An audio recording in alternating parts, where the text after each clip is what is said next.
Alright, Gamer Bears, it is time for the third and final part of unused content video for Kirby's Return to Dreamland, the Wii version.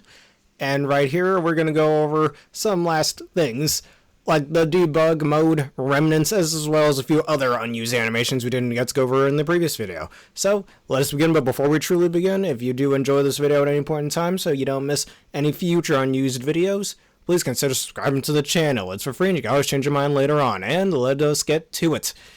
Our hitbox reviewers, or viewer. Although most debug options were taken out, the hitbox viewer mode remains. It can be accessed with the code in the US version. This code right over here. And it was mostly put in there just to test how the hitboxes work. A lot of fighting games do that all the time. There are many different types of hitboxes, all with a different color. The damaging hitboxes are colored red, yellow ones correspond to hurt boxes. The grab hitboxes are colored green. Light green hitboxes don't allow the player character to perform idle animations if they are near a damaging hitbox. While it appears that playable characters and enemies have orange hitboxes on them, there's actually a hurt box and a damaging hitbox stacked on top of each other. Hitboxes will continue to display even when pausing. Alright, unused movies. Trying to load any of these cutscenes in place of one with dialogue will cause the text of the latter to appear on screen as the former plays. Prototype _movie _OP. It's overpowered. The movie's overpowered, they say. Anyways, this cutscene is almost identical to a part of the game's opening, showing Magalor's spaceship, the lower star cutter, losing its parts. Except there are a few effects missing as it exits the portals and it plays Limitless Power. It cuts to a black screen as the mast floats away before the music fades out. The name of the unused cutscene is at the bottom right of the screen. OP might stand for opening. To view the movie in-game, select the cutscene A Visitor from Afar with this code in the Japanese version, this code right over here, and let us play the little movie real fast.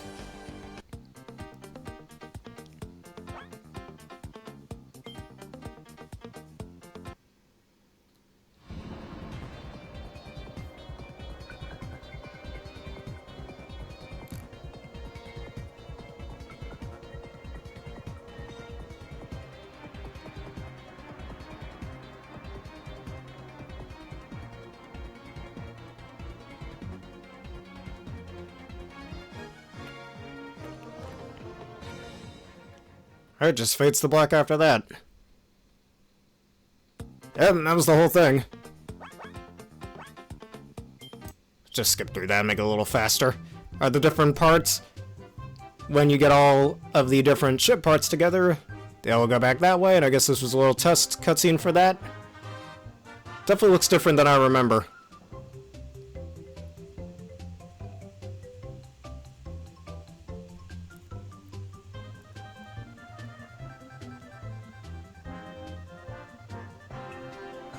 I can see why they definitely changed it. In the final version, just after you get the missing part, the cutscene just ends right there and then to be continued. Okay. Alright, there seems to be some other parts. What's this one? Probably for the wings.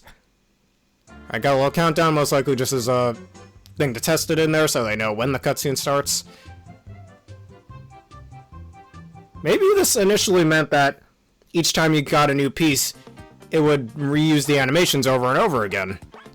Of said piece going back on there even after you collected it. That's my guess.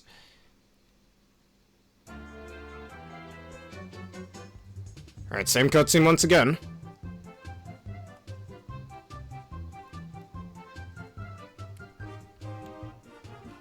Excuse me, things appearing on my screen again, sorry about that.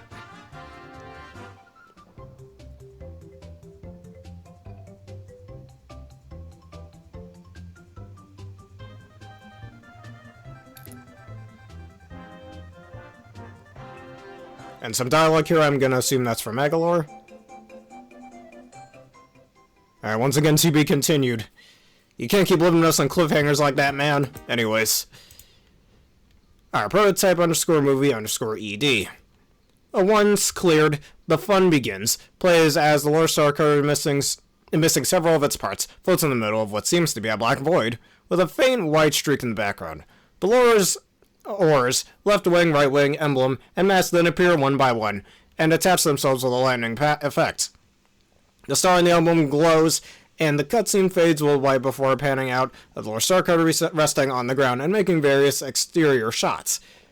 It then fades to black with plain white text stating, "To be continued," before the music fades out as well. Oddly, there's a duplicate file of this movie under the file name ending_bitratefix.mo.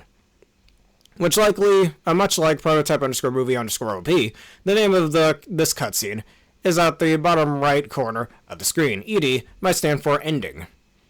To view the movie in-game, select the cutscene right wing restored with this code in the Japanese version right over here. If you happen to get your hands on a Japanese copy, that is.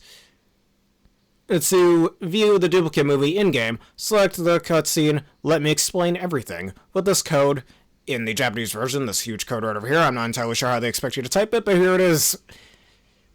A named cutscene. This cutscene starts with a countdown from 3 to 1 with the white numbers on a black screen.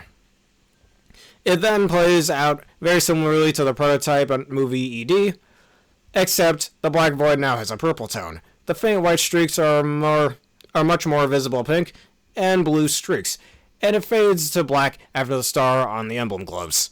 Unlike the other two unused cutscenes, this one has a logo in the bottom left corner, reading HAL Laboratories Incorporated, in a different font than the other two cutscene titles. To view the movie in-game, select the cutscene Left Wing Restored with this code in the Japanese version. Yeah, these are most likely just test movies for the Lord Starcutter restoration animations. But there's your code. Alright, now we move on to unused objects. Unused switch. An unused but fully functional switch that functions similarly to switches that hang from ceilings. And here's what this looks like. Now, so this looks like a prototype version of the inside of the Lord Starcutter. And again, just a test room too. Actually, it's more likely just a test room rather than an early version of the Lord Starcutter. That would be cool if it was that. Alright, this is just a Gigant-Edge boss fight. Let's skip through that a little bit. Alright, he got himself a little sword and a hat. And notice how every time he jumps, grass shows up. So this is most likely just a test room for Cookie Country. And here's that unused switch that they're talking about. For these little lightning doors.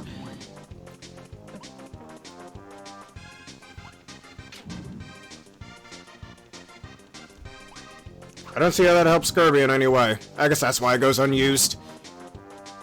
I guess they just couldn't think of any good puzzles to use this for? I don't know. It's like, why would you need to trap him in there with one of these gates when he's already trapped in there the second the monkey falls in? It makes no sense, but whatever.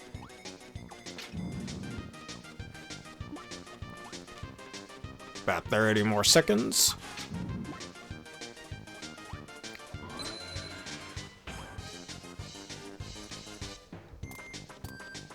And he's just blocking there the entire time. That's probably it.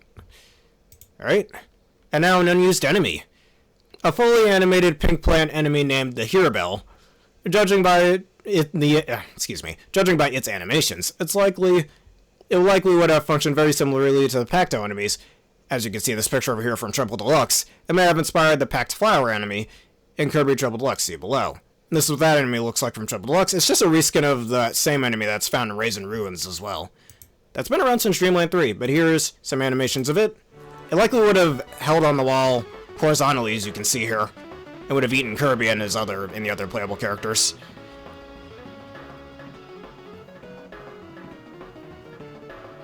And again, another enemy they could have brought back in the remake, but no. It's fully animated too. Albeit its textures are a little off.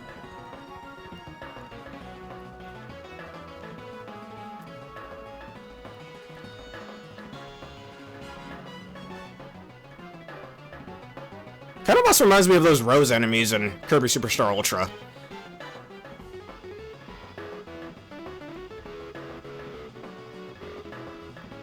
Alright, the end of that.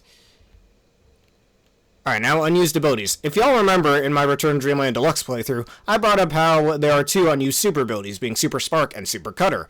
And most likely the reason why these went unused, and we're going to talk about that in just a split second, is because Super Spark would have been very redundant with the likes of Flare Beam, and Super Cutter would have been redundant with the likes of the Ultra Sword, so that's most likely why it went unused. But anyways, Here's what the copy ability would have looked like, a nice closer image of it. Looks pretty cool in my opinion. And here's Super Cutter. And certain fan projects like Revenge of Dreamland actually bring these abilities back. Where for Super Cutter, it's just like the old show where you can bring out a giant cutter, and it will change like 3D models to other things every time you use it. And for Super Spark, it would have likely been like a sort of screen nuke where a bunch of bolts of lightning come down from the sky, just like in Revenge of Dreamland, the fan-made project of that. And here's the star render of that, most likely would have looked like in-game had it been used. And here's that for the cutter ability as well. We'll get to these unused hats later. Weirdly enough, only for the cutter ability, there isn't one for the spark ability. Alright, the only remnants of this lost ability is the ability star textures. Unfortunately, the rest of its abilities remaining data, which is just its HUD icon, was completely overwritten, with the one for the Ultra Sword. The Ultra Sword icon that overwrote the Super Sparks icon is exactly the same as the one used for Ultra Sword in the actual game, likely suggesting that the HUD icon for Super Spark was overwritten later in development. Note that unlike the normal Spark ability, which has a cyan color palette, this graphic has a green color palette, most likely that the Spark ability was originally going to be green instead of a cyan one, much like how the Plasma ability is colored in Superstar and Superstar Ultra. Alright, several files related to the unused Super Cutter ability will remain on the disk. The abilities icon, the HUD hat graphic, and the models for the hat and cutter weapon. It may have been scrapped because of its extreme similarities to the Ultra Sword ability. The HUD graphic also has the black outline present in the E3 2011 gameplay footage. And here's unused super hats for it. Hat model angled view, a profile view, a frontal view, a super cutter weapon, and HUD graphic. Here's what that looks like. And the texture is very clearly unfinished. Almost looks like the blade over here looks like it came out of an N64 game.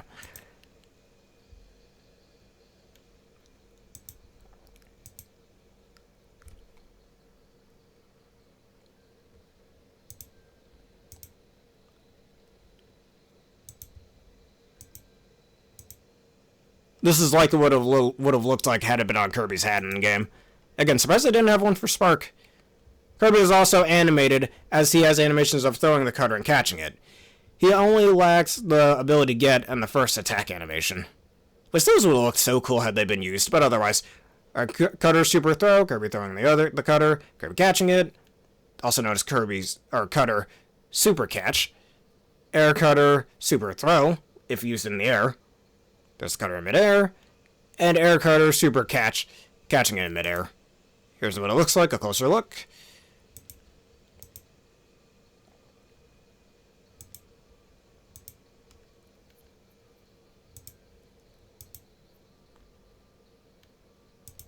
Alright, unused text. Despite having unused content for literally anything else you can think of, the unused text in this game isn't a lot. However, there are still some things to go over. Level map.msbt. The file contains the level names to display on their splash screen, and level maps has one piece of unused text in all versions except Japanese and Korean.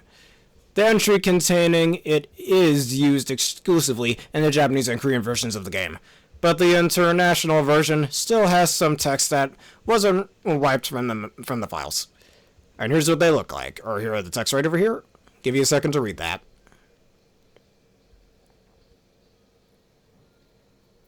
Alright, the entry originally contained the last battle in another dimension, in Japanese and Korean, used for another dimension subtitle in the splash screen. Subtitles aren't used in international versions of the game, so it's obvious why it was unused. What is not so obvious is why it was left in and translated. Alright, that code again, name.msbt. This file contains abilities and boss names. 4 entries in it are unused in all versions of the game. And I'll pause for a second for all of you to listen to that, or not listen to it, but read it for yourself.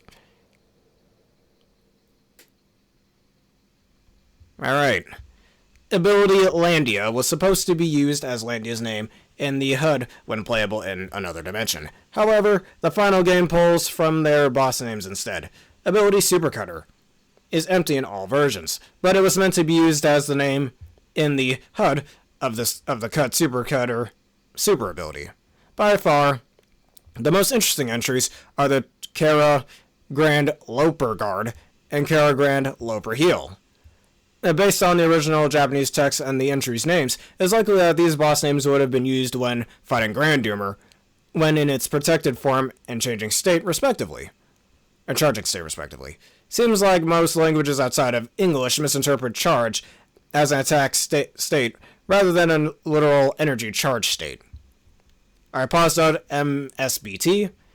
The file containing pause screen text has some unused text, and here's what that is. Alright, the entry Able Meta Dash is for the name of Meta Knight's run, performed by double tapping any sideways directions.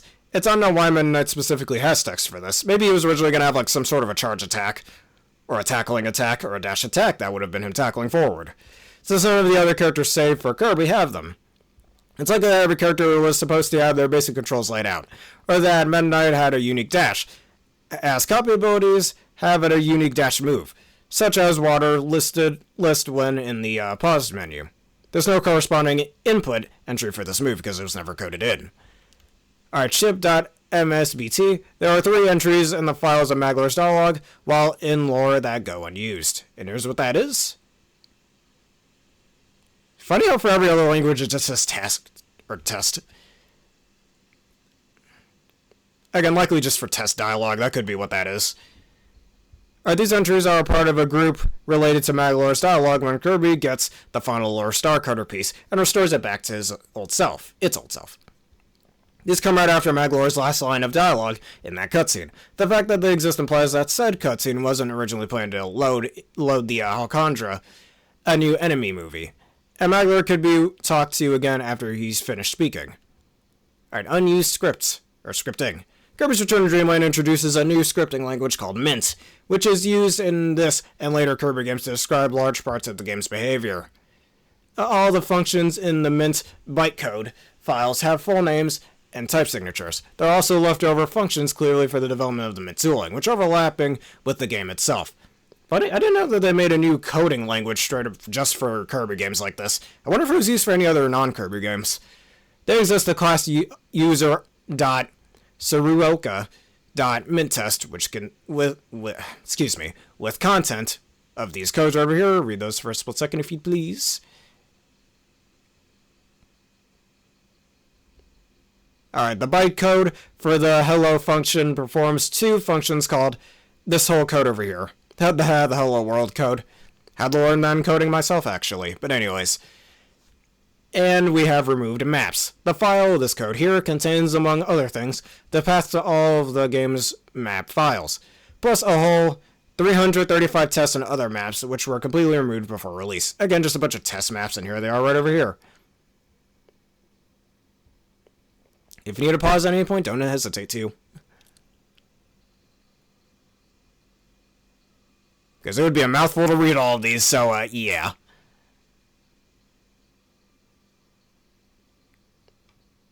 "38 different abilities, goddamn."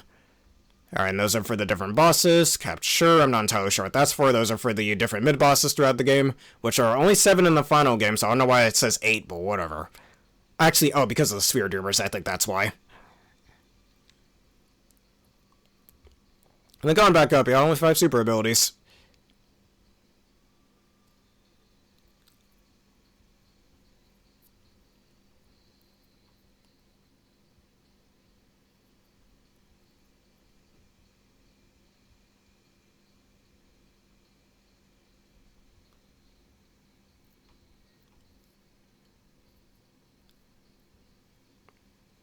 Alright, and that's every single code over here for removed maps. Regional differences. In the Japanese and Korean versions of the game, during the tutorial, a red circle will appear whenever an action is properly completed. In the American and European versions, a green check mark will appear instead. This is likely because tests in Japanese schools have circles representing correct answers, while check marks represent wrong answers, whereas it is the opposite in international schools. This changes also in Triple Deluxe, Planet Robobot, Battle Royale, Star Allies, and the challenge stage included in Kirby's Dream Collection Special Edition, as well as many other Kirby games as well. It's just a regional thing that I always do in Kirby games, that's all it is. Each location's name differs from Japanese into other languages. The Japanese and Korean versions in particular have English text underneath the respective Japanese/Korean writing in-game. I can't read. The Korean version reuses the English translations from the Japanese version, even if the actual Korean writing is different. And here's what that looks like. Pause if you need to read this.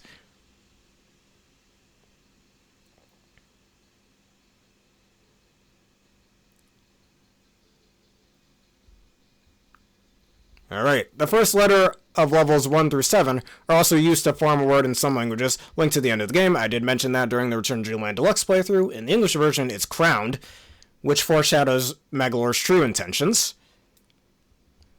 Parfait for some reason in the French version. Koreinen in the German version. And Koornar in the Latin American Spanish version. 3 of the 5 super abilities have names were also changed. 3 of the 5 super abilities names were also changed. In the English version, we have Flare Beam. In the Japanese version, it's Miracle Beam. I think I prefer that, honestly. Miracle Beam sounds better. Monster Flame is Dragon Storm in Japanese. And oh, this one's my favorite, and you're going to see why in a second. In the English version, Grand Hammer is Grand Hammer, while in the Japanese version, it's Gigaton Hammer. Ha, hear that? Tinkaton Kirby did it before it was cool. Anyways, wanted to make that joke this whole video, but anyways, let's get moving. Almost all of the boss names had further alterations from Japanese into other languages.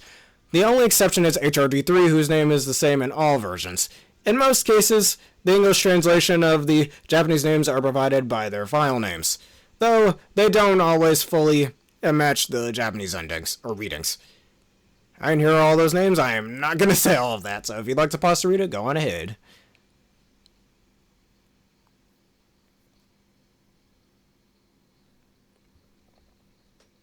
Alrighty. Mr. Duder is parsed Mr. Duder in the English version without the dot.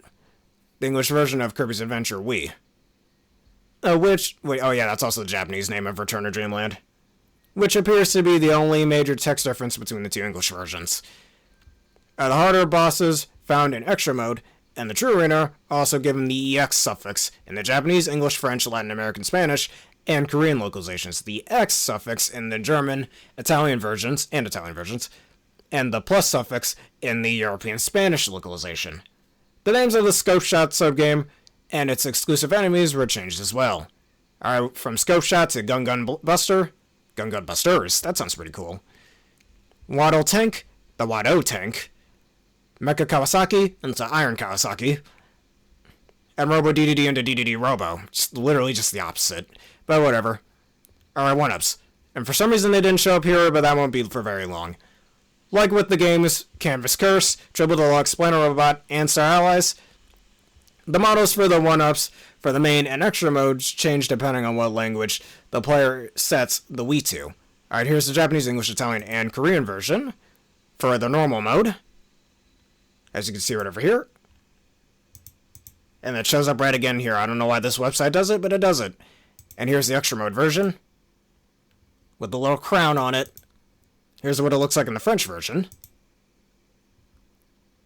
When Vi most likely is French for up, I guess. Here's the extra mode version.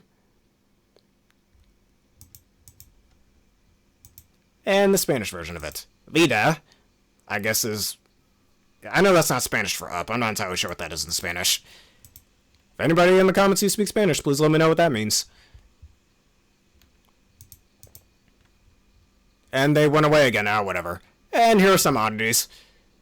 Alright, some code with this file name here are headed with Kirby W, Kirby, or ST underscore, that code. While others are headed with IUK, confirmed with the presence of a Kirby F prefix in some of Kirby's Epic Yarns musics may hint that Kirby W being the third canceled prototype game. I think that W might be short for Wii even, so who knows, maybe one of those canceled Kirby games were meant for the Wii, while the Wii was in development. I don't know. Not Triple Deluxe. Epic Yarn came out in 2010 while Return to Dreamland came out in 2011, so that's interesting, but whatever. Beyond the Hills file name with that code right over there implies it was meant to be used in Raisin Ruins rather than Cookie Country. This code right over here is used as the hub theme for Raisin Ruins, the Desert World, or rather than Onion Oceans, and the Onion Beach World. Oh, there's quite a bit here, so I'm going to stop over here for a second. If you need a pause so you can read the rest of that, please go on ahead and do that. Because there's quite a bit of dialogue here, and there's a few other parts I'd like to show off.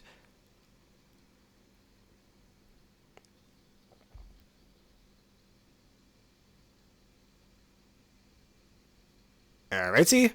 Anti-piracy. This game uses the Meta Fortress copy protection method that was previously used for the Smurfs Dance Party of all games, but whatever. The game does this by checking for game launcher homebrew. Most launchers use iOS 58 to allow USB 2.0 support and grant the launcher access to vastly improved transfer rates for dumped disk-based games. However, iOS 58 disables the ability to use USB 1.1. For the Meta Fortress protection cannot access if the Meta Fortress protection cannot access the older USB standard, then it triggers the protection. If this protection is tripped, the game will intentionally crash while booting, randomly during the title screen or main menu, or upon trying to load any of the game's modes on the main menu. And internal project names. According to the game's sound archive and many other miscellaneous files, the project's internal name is IUK. Some unused files are headed with GCK, and most likely standing for GameCube Kirby, I guess, and KBYW. Kirby Wii most likely is what that stands for, which is just early project names, respectively Kirby, GameCube Kirby, and Kirby Wii. Alright, and now we're almost done. We're going to go on over to KirbyWiki.com over here, because there are a few more unused animations we didn't get to show off before.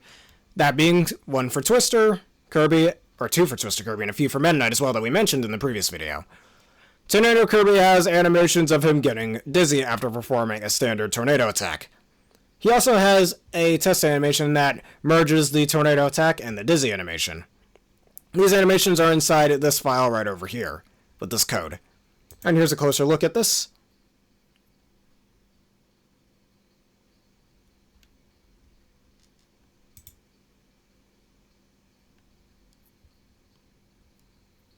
And Kirby's not having a lot of fun there, is he? Oops, ignore that. Didn't want to show that off, accidentally clicked that. Alright, Meta Knight has an unused... I don't want this, man. Get out of my face. There we go. And, yeah, please ignore all these ads. They're a little annoying. Alright, he also has a bunch of unused spinning animations as well. A lot of these unused animations, in fact. Charging up a bomb mid-air, throwing bombs. Yeah, I've got a lot of these animations. Jesus Christ. Yeah, let's just see them over here. There's a few waving animations too, it seems. Alright, him holding a bomb in midair, apparently. Him failing to grab something. Him missing the grab in midair. Kirby yawning, but his face doesn't change. With the Sleep Kirby has just one unused animation that depicts him yawning after getting the ability. It can be found with this file over here. He has a startup attack where he spins and he's angrily standing. I think these animations are actually used in Kirby's Air Ride, if I remember correctly, when he spins on one of his, vehicles. Spear Kirby is a set of unused animations for an attack that somewhat resembles his down smash attack from Super Smash Bros. Series. Like Beam Kirby, Spear's animation also contains an animation of Kirby simply standing, but now with an angry expression that can be located with that code. Alright, here's that unused stone transformation that we went on in a previous video, and here's Meta Knight's unused animations. Meta Knight has an unused idle animation that makes him sit to then examine his sword. Meta Knight also has various more animations that make him perform Galactonite's Freed animation, but with many side effects. These animations can be located with this code down here. Specifically for the Galactonite animations, I have a feeling those were used as, test tests from... I can't speak. I think those are going to be used as tests for Galactic Knight's animations. That's my guess. Since, Meta Knight's 3D model is already made, this is likely a touched-up version of his Air Ride model. So since they already had that and they likely didn't have Galactic Knight's model made yet, they used this as a test for it. And since Galactic Knight does have a very similar body type to Meta Knight. Alright, Meta Knight's unused animation from checking his sword. Here's one of him spinning with Galactic Knight's animation. Here's the animation again in air where he spins a bit more. Extremely long animation that incorporates Galactic Knight's animations. A longer version of the one showed before. An aerial version of it. And a longer version of the aerial version. Alright, let's try this again.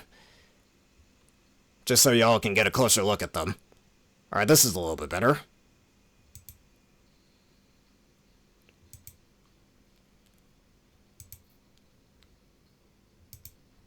Alright. We already went over those in previous videos. Here's some unused animations for the Broom Hatter of it sliding down slopes. Here's what that looks like.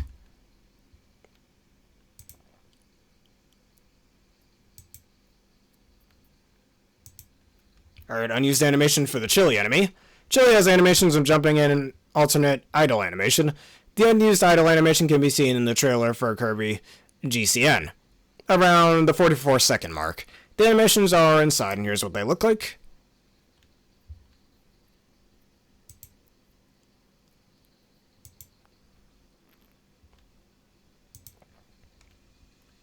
Alright, the Como enemy has an unused animation of attacking. It has an animation that attaches its back spike from its torso. The animation can be located with this code below.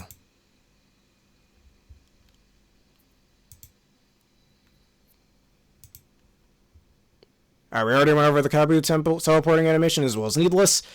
However, the Naughty enemy has a little walking animation. Quite adorable, I must say. Alright, Naughty has a walking animation. Something it hasn't been able to do since Kirby Superstar Ultra. Excluding Forgotten Land, this animation can be located with this code below. We already mentioned him earlier. I expect these animations as well, the walking Sir Kibble. This is one we haven't mentioned yet. Poppy Bros Jr. has a lot of animations related to riding a bomb and walking, as well as an unused idle animation. They have been unable to stand on anything or walk after Kirby Superstar Ultra. These animations are located with this code. Here's one of them walking. Another one of them walking. Now walking on a bomb that's very unfinished. Missing half of its side there. And I guess that's when it's falling. And it landing. Alright, here's another unused idle animation that was used in Superstar and Superstar Ultra. So this is likely where that takes inspiration from. Waddle Dees have animations of sliding on slopes just like the Broom Hatters. These animations are inside this code right over here.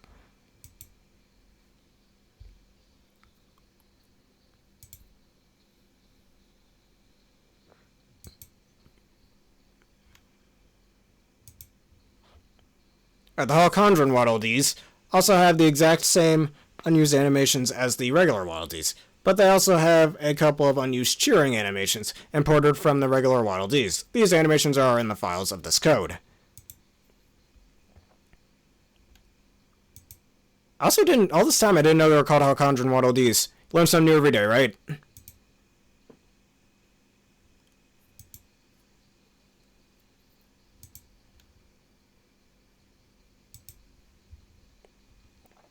Alright, mid-bosses. Dobero has an unused animation for an unused teleportation ability. It also has a test animation that uses the teleportation animation. These animations are located inside that code. Looks a little freaky with his limbs detached there, but whatevs.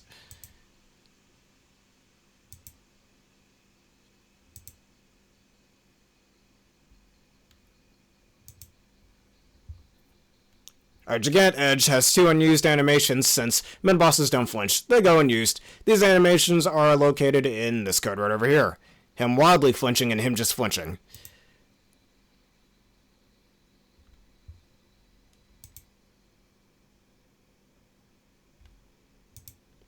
Alright, and Kibble Blade has the same thing. Kibble Blade also has various damage animations, although it has one more. They're located in this code. Flinching wildly, flinching, and struggling. So I guess at one point in development, these bosses were supposed to have animations anytime you hit them. I mean, previous games before Return to Dreamland had mid-bosses that didn't flinch either when you hit them, like Amazing Mirror and Superstar Ultra. I don't think Kirby 64 had that either. Alright, unused musics. Some of these we already went through in previous videos, so I'm just going to skim through them, but as usual, I'm not going to play them to avoid copyright claims. If you need to pause at any point, just do so you can read the dialogue.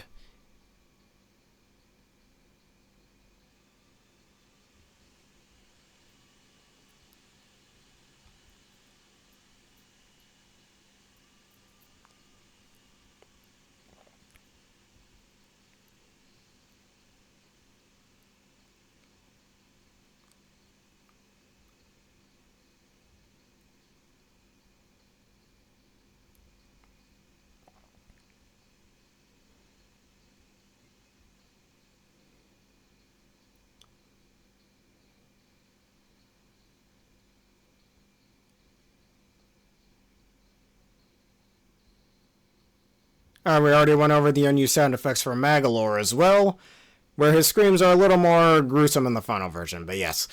2 Magolor death screams lie within the game's stream folder.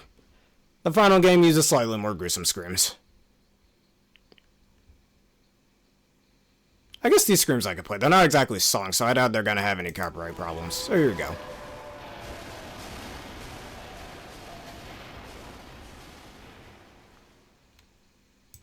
Oops, didn't want to play that again.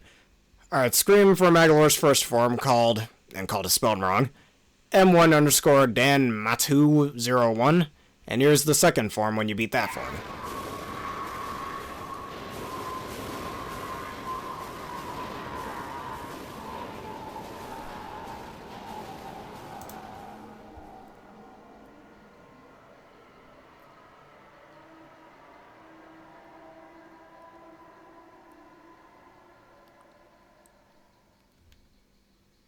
Alright, scream from Magolor's second form called M2_Dan Matu, 01. Only an edited version of the first scream, death scream, can be heard in the game while defeating Magolor EX and in the sound test. Alright, with that being said, that is every single bit of unused content for Kirby's Return to Dreamland Wii version that I could find. Later on, there'll be a video for the Switch version as well, as there is some unused content that I found for that video, so please tune in for that later on. So if y'all enjoyed this, you learned something new, and you want to see more, please leave a like, comment, subscribe. Leave a like, comment, and subscribe, excuse me. And answer the question today as usual, of all the unused content that we went through in this video, which is the one you'd like to see the most and why? For me personally, very easy. The Super Spark and the Super Cutter ability, would have loved to see those. Those would have been awesome, especially since some of them have finished animations and renders. So, thank you all for watching, and have a berrific day.